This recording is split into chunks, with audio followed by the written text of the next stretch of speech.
Assalamualaikum para pecinta budidaya udang Fename sistem bioblok dalam kolam bundar dimanapun berada.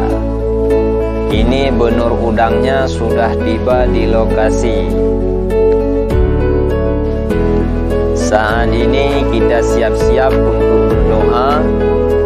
Namun sebelumnya kita tepung tawari dulu atau pesijuk sesuai adat Aceh. Kemudian kita berdoa kepada Allah, semoga usaha ini berkah dan mendapat rezeki yang banyak. Amin.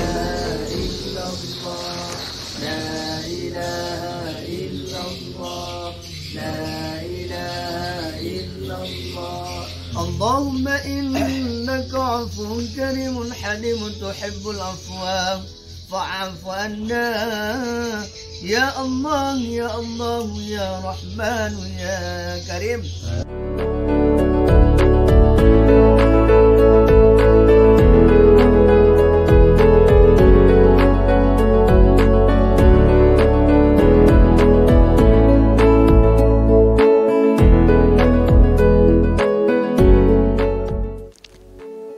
Di lokasi ini terdapat 14 kolam bundar berdiameter 20 atau D20.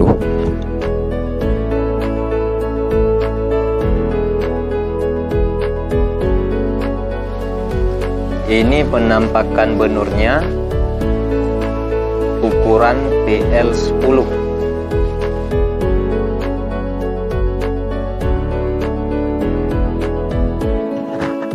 Sekarang benur-benur ini akan didistribusikan ke kolam-kolam.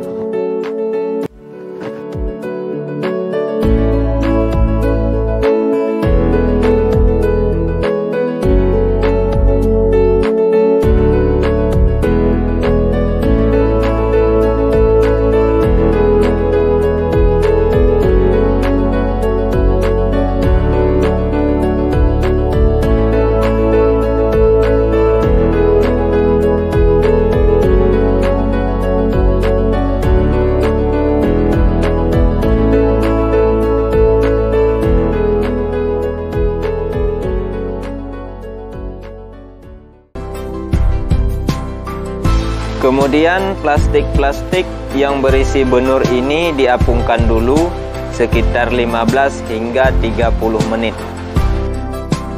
Sementara per kolam terdapat 66 packing. Dalam satu packing terdapat 1.800 ekor benur. Artinya untuk satu kolam jumlah benur yang akan ditaburkan sekitar 104.000 ekor. Dalam artian padat tebarnya 350 ekor per meter kubik. Dengan prediksi panen sekitar 1,5 ton sampai dengan 2 ton.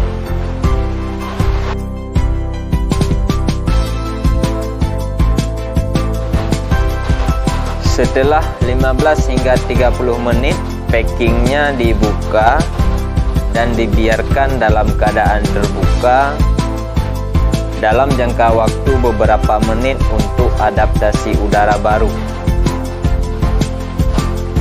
Setelah itu disirami dengan air kolam ke dalam plastik packing untuk adaptasi salinitas.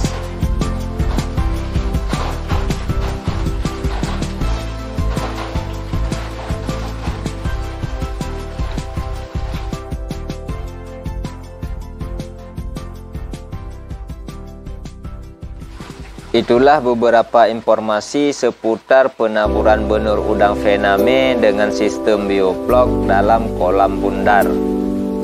Nantikan info lanjutan tentang budidaya udang Fename ini dalam video kami berikutnya. Terima kasih. Wassalam.